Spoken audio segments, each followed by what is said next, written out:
मराठा आंदोलक मनोज जरांगे पाटील यांनी पुन्हा एकदा आंदोलनाचा इशारा दिलाय। जरांगे 4 जून पासून पुन्हा एकदा उपोषण करणार आहेत। सरकारने दिलेलं 10% आरक्षण फसवं असल्याचं जरांगेंचं म्हणणं आहे। मराठ्यांना त्यांच्या हक्काचं आरक्षण द्या, अन्यथा दिलं नाही तर 288 मध्ये आम्ही सर्वजण या सगळ्या प्रकरणी आवाज उठवू असं आता जरांगे पाटील या ठिकाणी म्हणतात।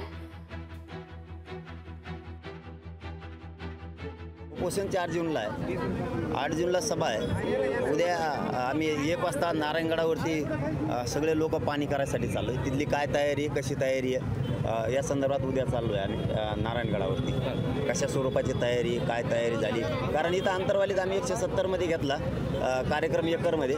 आमचे 50,000 स्वयंसेवक आम्हाला तिथं चटणीला सुद्धा पुरले नव्हते। तर तिथं काय तयारी हे बघणं खूप गरजेचं आहे। म्हणजे कोणत्या कोपऱ्यात स्वयंसेवक उभा राहिला हे सुद्धा कळालं नाही, एवढी गर्दी इथं। तर 6 करोड यायचं, आम्ही उद्या पाणी करायला चाललो आहे, त्यानंतर करू। लोकशाही मराठी ऐका, पहा, जागरूक रहा।